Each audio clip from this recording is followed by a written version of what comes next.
Nice. I'm excited about this next story. A North Loop motorcycle business sells fantasy fulfillment. Yeah, customers range from local professionals to visitors. But the real character could be the shop's owner. From family-owned hotels to the restaurant business and rock and roll nightclubs, a family fight and divorce eventually drove Dan Johnson to Midwest Motorcycle Rentals and Tours.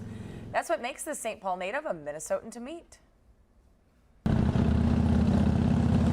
While the North Loop, just outside downtown Minneapolis, changes, We're downtown Minneapolis in the North Loop on Washington Avenue, some things stay the same. situated between Sex World and Deja Vu. Dan Johnson has kept Midwest Motorcycle and Tours parked here for more than 20 years. I get customers from all over the world. You have to be licensed to rent, so most customers are experienced riders who want to try out a new bike.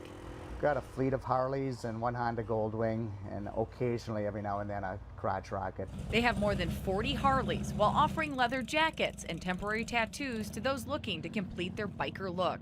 Johnson looks at the business as an extension of his family's background in the hospitality industry. And this is all on the Johnson family history of where we came from. The Johnson family owned hotels like the Commodore, the Ryan Hotel, the St. Paul Hotel, and Paul's Place Inn, which Dan ran for 6 years. I was a little rebellious kid at the time. That brought him into his rock and roll era. He first owned one of the best-known bars in South Minneapolis's hub of hell. Duffy's and 26 and 26. The nightclub and surrounding studios helped propel the Minneapolis sound to a national stage in the 70s. There's lots of rock and roll. People like Bob Dylan had a connection to the neighborhood.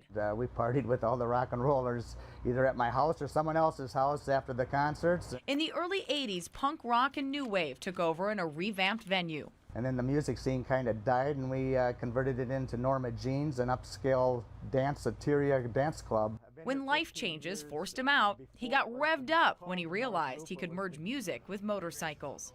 Memories not only fill the walls here, but the connections remain. After playing Target Center, Def Leppard's supposed to come in today and rent bikes. while those moments keep him going, the business is for sale.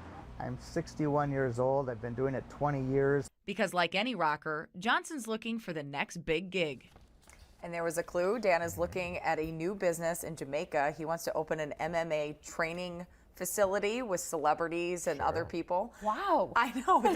He just keeps kind of reinventing himself. And since we're in the middle of the state fair, I thought this was kind of interesting that for 2 years, he actually made those military-style dog tags and sold them at the fairgrounds. That's a great Those business. were popular for a long Yes. time, remember, when people would wear them around, Yeah. teenagers especially and stuff. So Crazy. I've always seen that business and thought, what is it? well, it's so out of place, right? It just seems like a very odd place for a motorcycle rental Or operation. is it the best ever?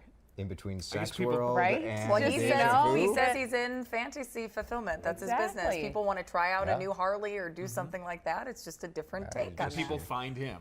Doesn't matter where he is. Exactly. Maybe they'll find him in Jamaica. I would like to find him in Jamaica. Well, he also owns a Yes. store in Florida, so he goes back and forth. The shop is only open now if you want to try out a motorcycle through September. Well, that makes sense. Then he'll close up shop, go down to Florida. But you can also find him at like Sturgis and other big rallies and stuff to rent too. Awesome. Cool. All right.